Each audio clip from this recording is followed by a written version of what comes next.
How about this? 10 fan service games that are a blast to play. While we are at it, let's do this. Let's have some. Oh my god. I think I found the thumbnail. Man, this is so. Oh my god. Looky. I'm clicking on the titty. Let's be real, sometimes a game just catches your eye with its character designs. If you're into games that feature real... Well, yes, of course. When I was a teenager and I saw... Well, back in the day, we had these big packages of the games in the shelves. And when I saw a hot chick on one of the packages, I wanted to play the game. And then I looked at the game and I was like, oh, guess I'm not. Guess I'm not. Because all the work goes into the hot chick. But not into the game. Which is a problem. You have all these trashy games with hot chicks, but damn, playing the game is so boring and so bad that you just don't want to at all. Which is a huge problem. Really attractive looking and eye candy female characters, then you're in the right place. Today we're counting down the top 10 games with the best fan service in that department. I hate Nier Automata. I hate this game with every fiber of my body. I love her though. I mean, look at this. How can I not love this? Let's dive in. Bloody Spell. I would love to dive in. Oh, right, the names are here. Okay, I go over here. So here's the thing. Bloody Spell is an action RPG set in a wuxia-inspired world, meaning it's all about... Can we go... Bloody Spell is an action RPG set in a wuxia... Yes. I like this. I like this. Looks good to me, yes. Oh, yeah, this is one of these games that I talked about. All the work goes into the hot character and then we have the stock asset inventory.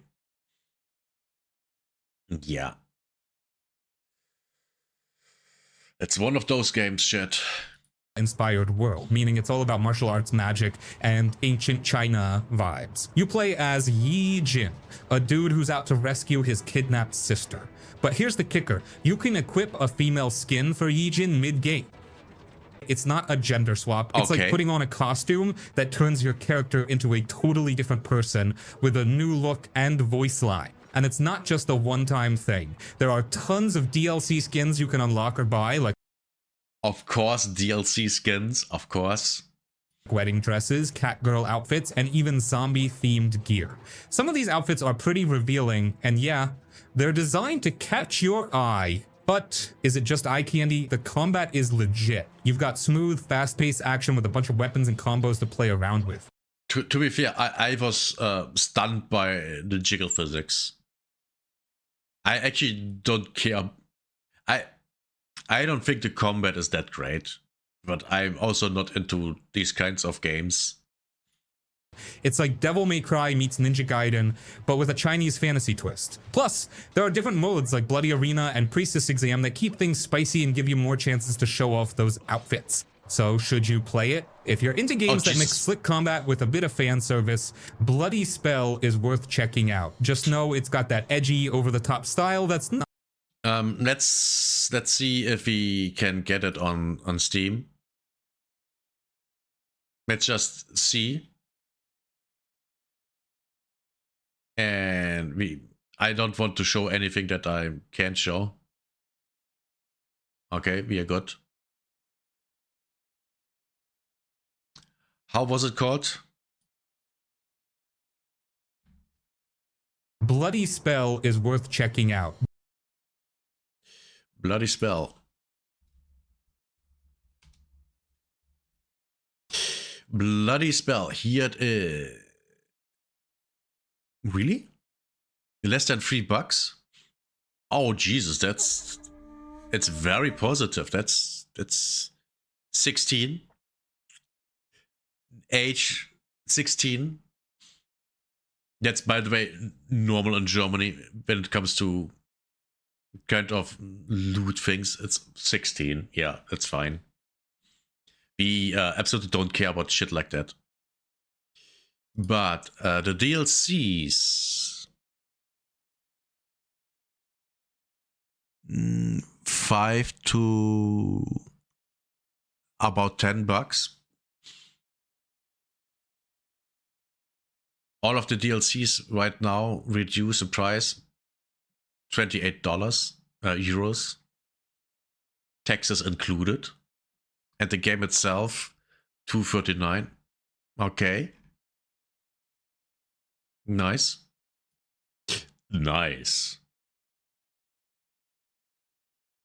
Just know it's got that edgy, over-the-top style that's not for everyone, but if you're down for some stylish action and don't mind a little eye candy, it's a fun ride.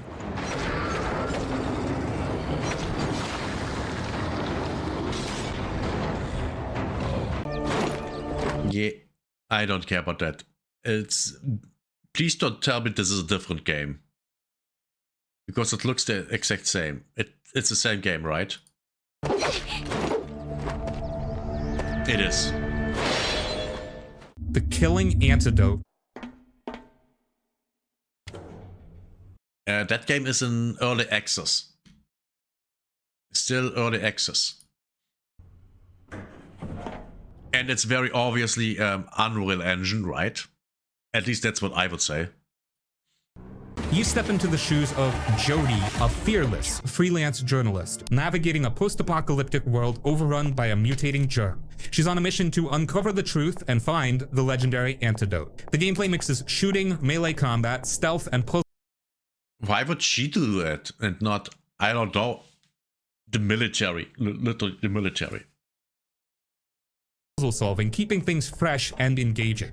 Plus, the game boasts detailed visuals and smooth animations that make the action pop. Now let's get to the juicy part, the fan service. The Killing Antidote doesn't shy The only reason the game exists for. away from showcasing its stylish female protagonist. Jody isn't just a badass, she's also customizable. You can tweak her wardrobe, hairstyles, and makeup, giving her a look that suits your style. Beyond the visuals, the game delivers solid mechanics. Combat is satisfying, with a range of melee weapons, firearms, and bows at your disposal. Stealth and assassination elements add depth to the gameplay. Dude, how stealthy can you be if you have 5-inch on your heels? I mean, literally every step you make, you're being heard by everyone in the vicinity. This is bad. What was that?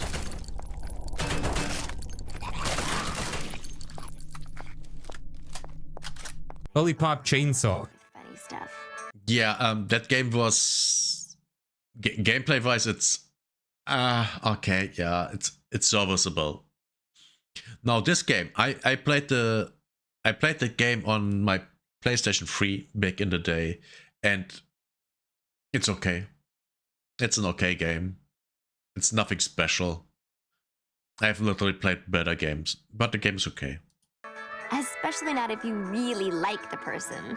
This one's basically peak fan service. You got Juliet, a super hot cheerleader with a chainsaw, slicing up zombies while looking like she just walked out of an anime fan's dream. The game is literally built around her being eye candy. Short skirts, suggestive poses, and even unlockable outfits that get wilder as you go.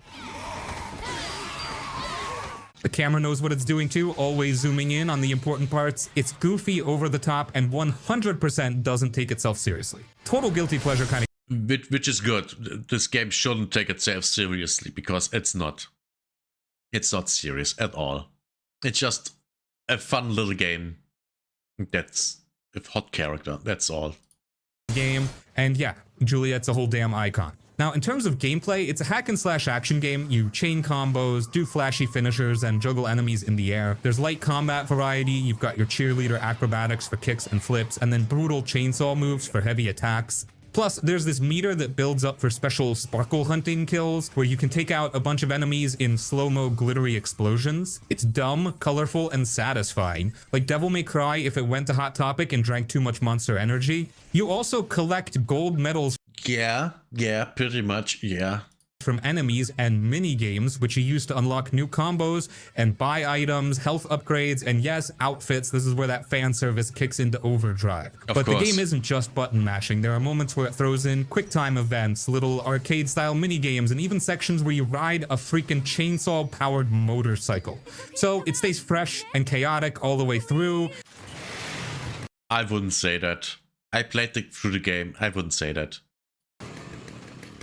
Story-wise, it's totally bonkers in the best way. Juliet's got this super peppy attitude, always trying to stay positive even when stuff gets gruesome.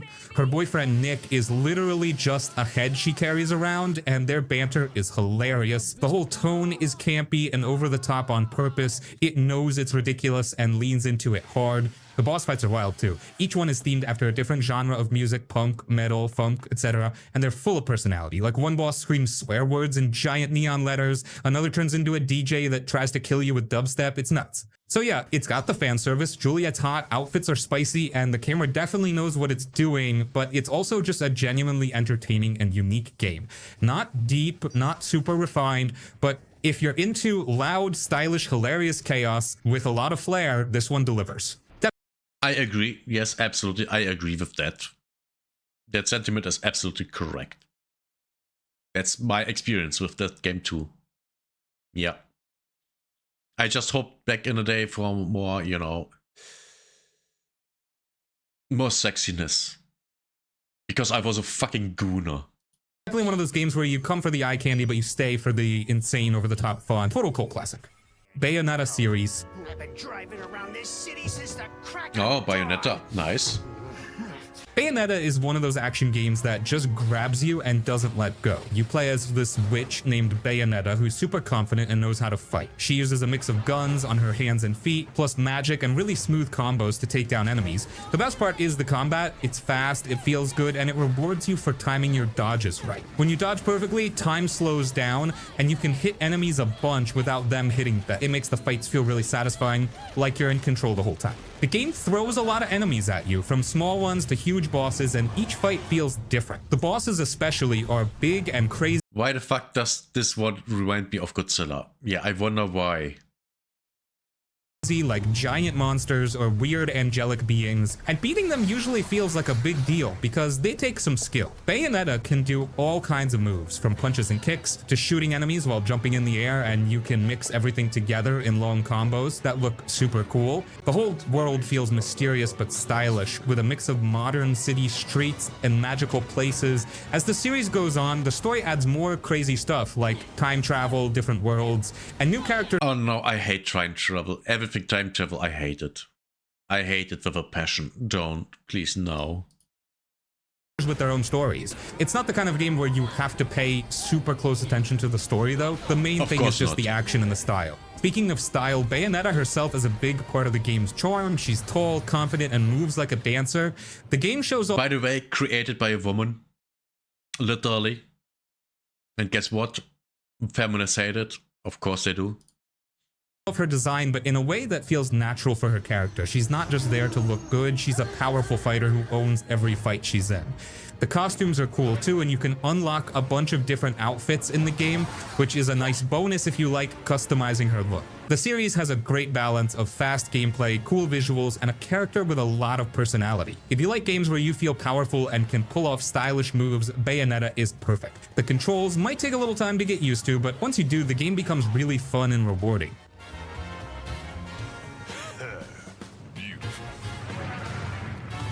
Oh, Jesus.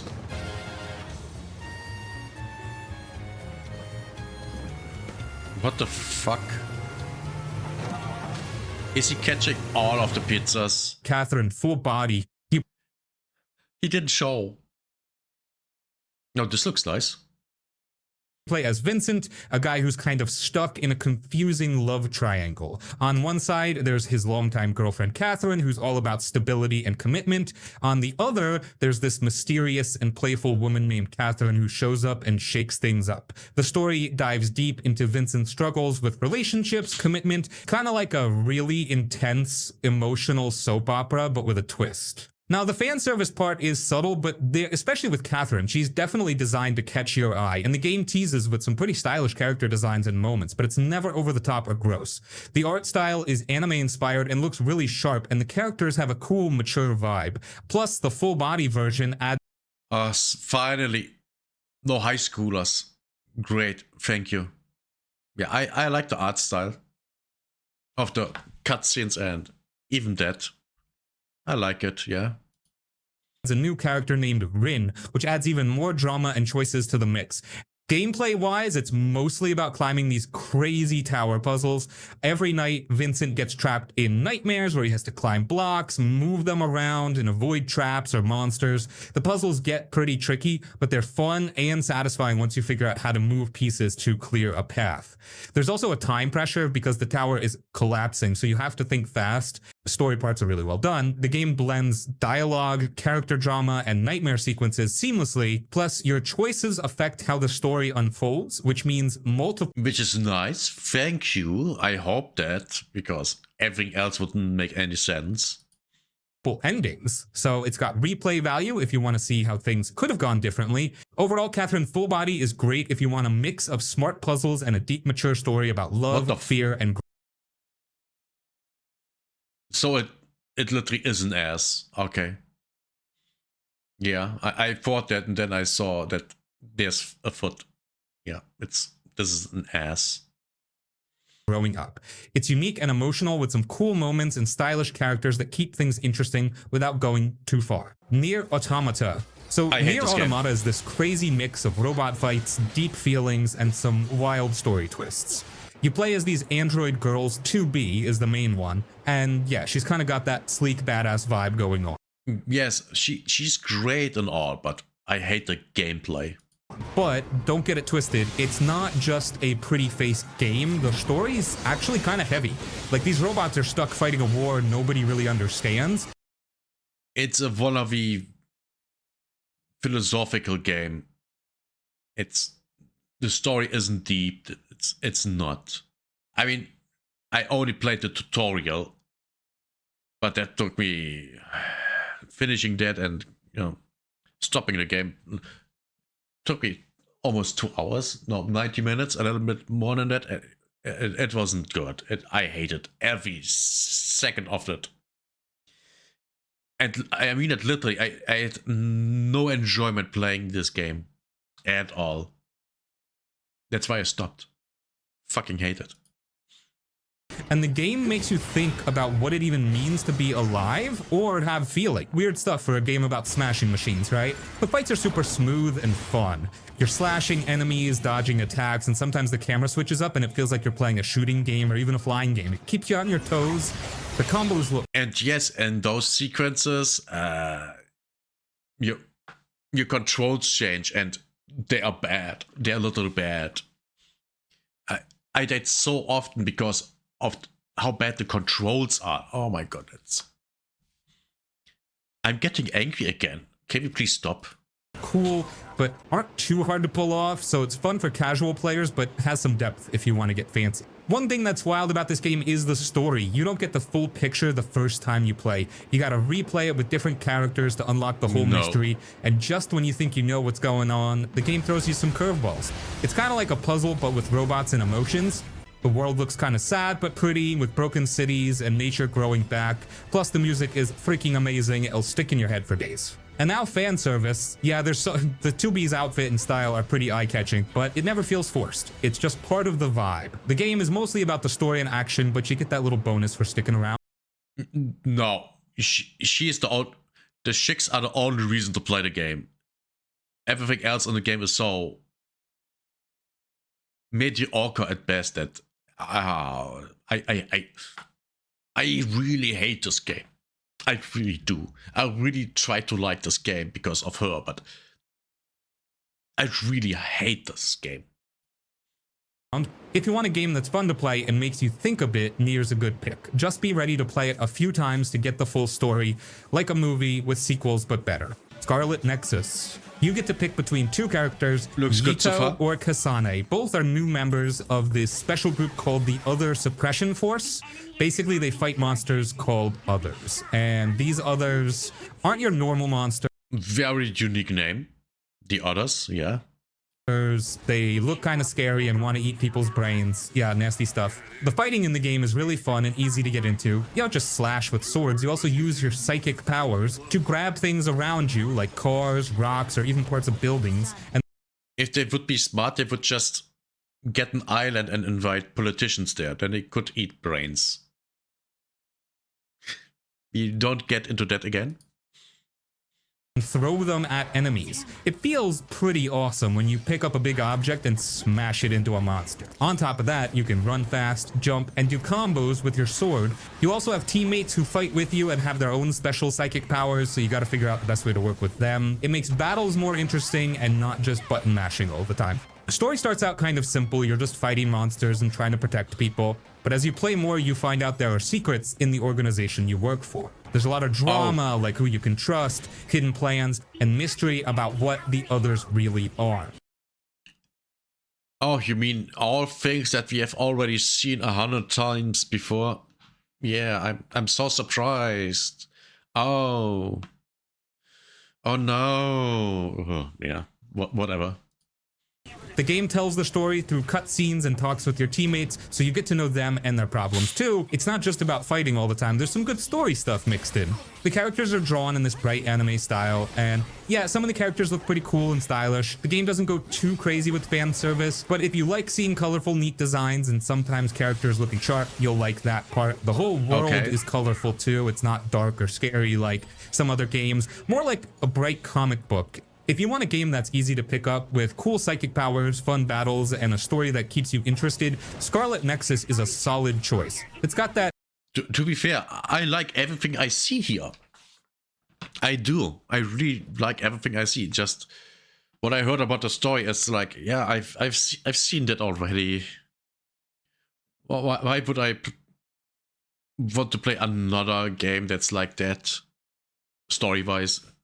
I've seen that. Oh my god, that's also a problem with, you know, getting older and watching movies, playing games and shit like that. You have just seen all the stories already. Anime vibe, but also feels fresh and exciting. Plus, the soundtrack and visuals make it feel pretty energetic the whole time. Tales of Berseria.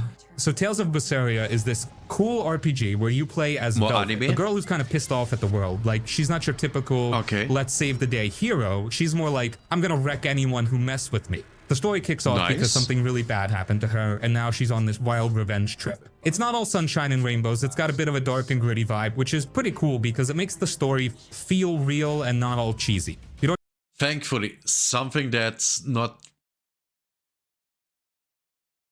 like something we have seen 100 million times already. Okay, nice. Thank you. just wander around town talking to people, though there's some of that, but mostly you're fighting. And the combat? Dude, it's super fast and action-packed. You get to control Velvet and a bunch of other characters who all have different fighting styles. It's like a fighting game mixed with an RPG.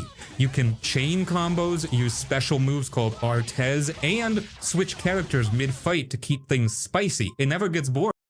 Okay, yeah, I like this.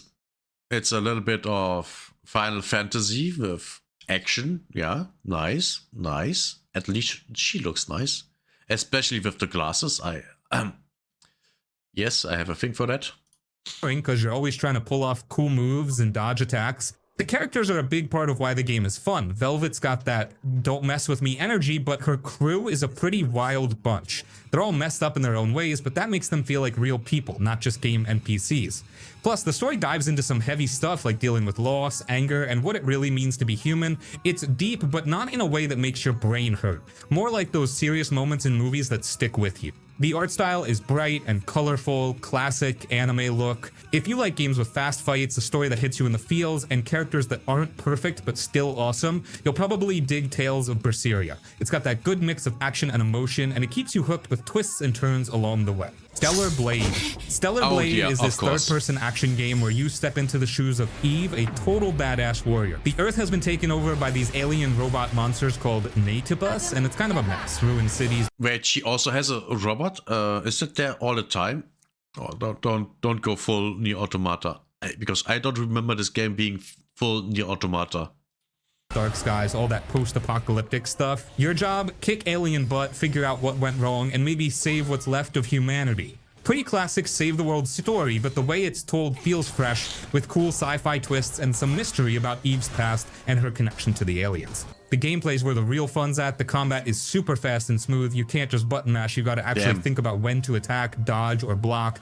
It's kind of like a mix of hack and slash and a little bit of Souls-like timing stuff, but not as brutal. When you nail a parry or pull off a slick combo, it feels so good. Eve's sword swings look cool and fluid, and she's got these fancy special moves and gadgets that keep the fights from getting stale. The enemies aren't just boring cannon fodder either. Some are quick, some are big and tanky, and boss fights make you sweat because you gotta learn their moves and time your counters perfectly. Visually, the game is gorgeous. Good. The world is a mix of shiny, futuristic tech and ruined landscapes, kind of like Earth got hit by some big disaster, but people still left some cool tech behind. The lighting and effects make everything pop, especially during combat when you're pulling off Yeah, so far I've never heard anything bad about this game. But that also went for Nier Automata. And I hated that. flashy moves. Eve's character model is super detailed and she moves with this confidence that just feels right. Now about the fan service, yep, Eve's outfit definitely stands out. She wears this tight, sleek suit that shows off her curves, and yeah, it's made to grab attention, but it never feels cheap. Not like the game stops to stare at her or makes weird scenes just for eye candy. It's more like, here's a badass chick who also looks good. So fan service is there, but it's subtle, not the whole point of the game. The story adds some cool depth too. You're not just fighting aliens for the fun of it. There's a mystery about why the Earth got invaded, what happened to humanity, and why Eve is so special. The game throws in some emotional moments, like when you find out about people who survived or lost everything. It keeps you hooked and wanting to see what happens next. Plus, the controls are tight and responsive. It feels great to play, whether you're smashing enemies or exploring the world. The game isn't super long, but it's packed with action and story beats, so it doesn't drag. If you're into games with This reminds me too much of Nier Automata. The fighting. I don't like that. fast-paced combat, sci-fi worlds, and a strong female lead who's both a warrior and stylish, Stellar Blade is definitely worth checking out. It's got that mix of cool gameplay, a decent story, and just enough fan service to keep things interesting without going overboard. Dragon's Crown.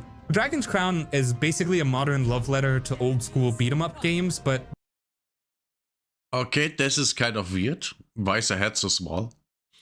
with a fantasy twist. You pick one of 6 characters, like a big axe-wielding dwarf, a slick elf with a bow, or a super powerful sorceress, and go off smashing monsters, looting treasure, and exploring dungeons. The game's got this kind of classic Dungeons and Dragons vibe, but way more stylish and animated. It's all 2D hand-drawn art.